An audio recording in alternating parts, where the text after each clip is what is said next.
How y'all doing? It's your boy Bazz. Y'all tuned into another episode of Ian's podcast. Man, during this whole quarantine, man, we've been trying to do our part to try to make sure we highlight some of these community resources that's out here.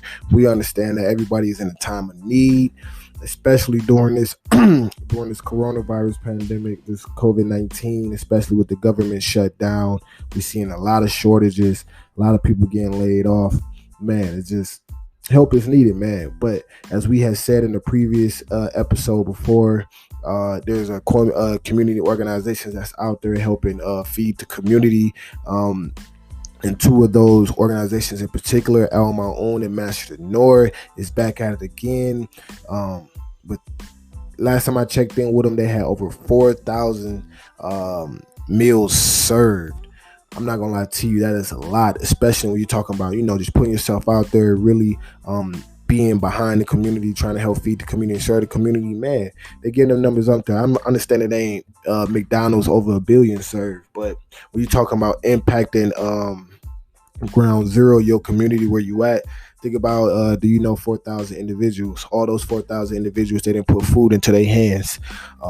So going more into that, as y'all see, we're on national website. Man, we got it pulled up.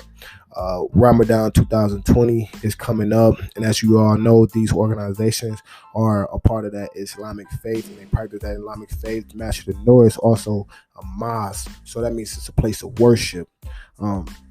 So going into this other program that they are often offering, the Iftar Curbside Pickup for the 2020 Ramadan. As y'all know, them being a nonprofit, sign up with no cost. Delivery may be available. I repeat, delivery may be available due to what your circumstance may be.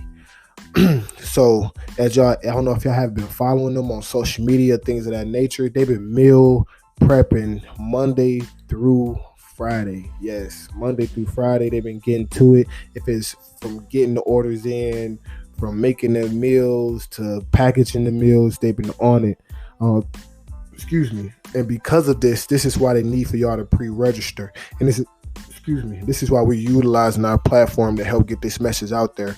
We need for y'all to pre-register so that they can know the amount of resources that they will need to obtain, in order to fulfill, service in the community. The more, the more information, the more individuals that sign up, the more they get a better understanding of what they're working with. But also, too, there's limited spots available.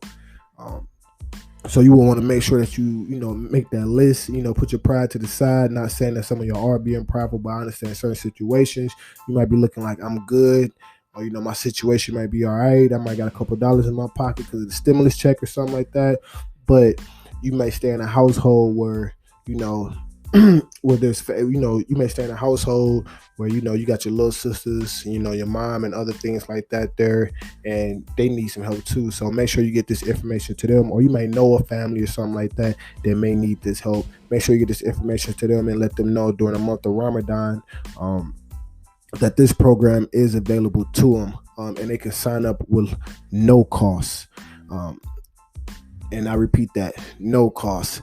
Now, kind of going more in depth into it, you'll see on the website after you click the button, after going into like the description on the website, you click the button, it takes you to a Google form, which looking at it seems real simple, seems real, real straightforward. And they kind of give a brief description, let you know why they're doing what they're doing.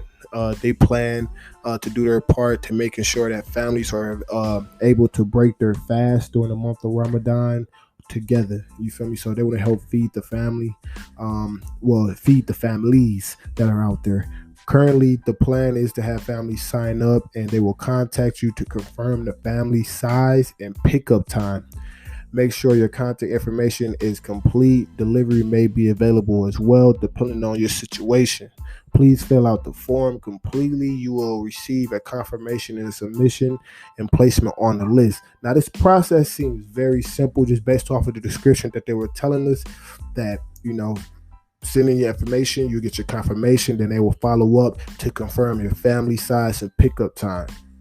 Now let's kind of go more in depth into what the actual form look like, because we know sometimes that is the discouraging part for some individuals. They be like, man, this either they asking for too much information or the process seems too long, and it's like, man, you ain't really trying to follow through. So let's look at what their process is like, man.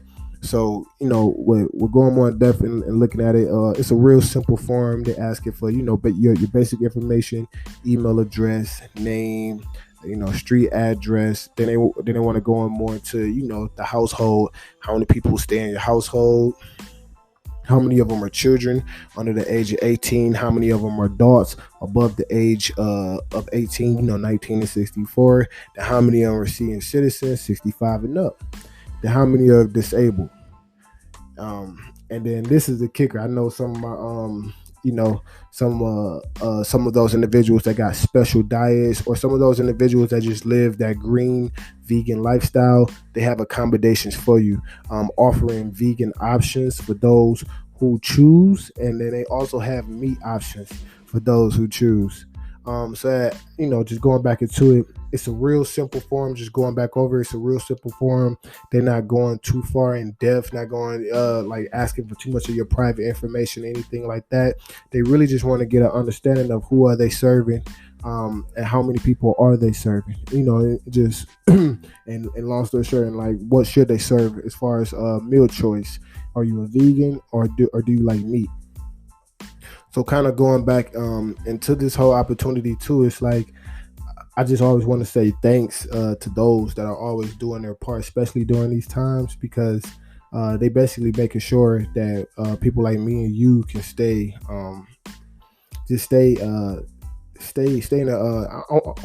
not necessarily a comfortable position, but stay in a good position, and making sure our families are taken care of. And these are family, or just going back into that, these are family oriented organizations, and community organizations. So it's always good to see organization and community really standing behind that and really help pushing and advocating for those.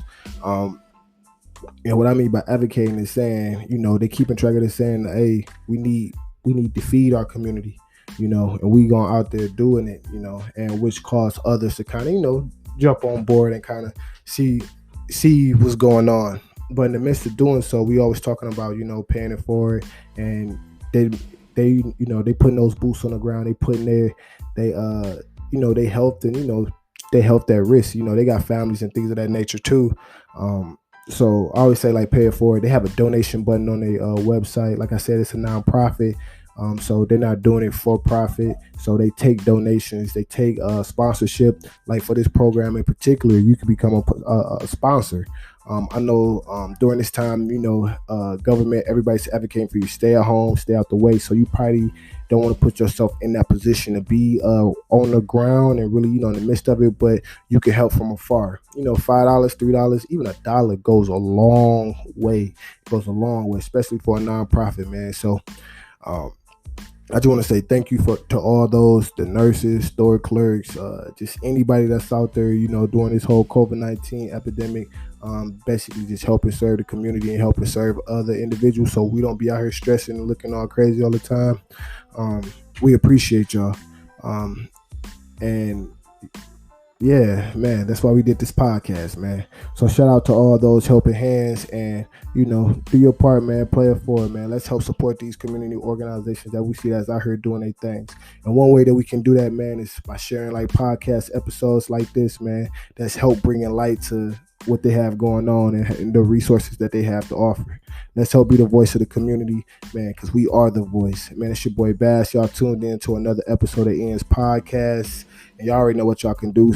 Ain't no support like free support. So go ahead, like, share, subscribe. And as we just said, we are the voice of the culture. So go ahead, chime in. Let me hear what y'all have going on. If y'all have any community resources that we should highlight or talk about, man, mention them. Send us a voice message or a comment. We'll share it, probably mention it in the next episode. Who knows? Probably even invite you. It's your boy Bash. Y'all tuned in to Ian's podcast. And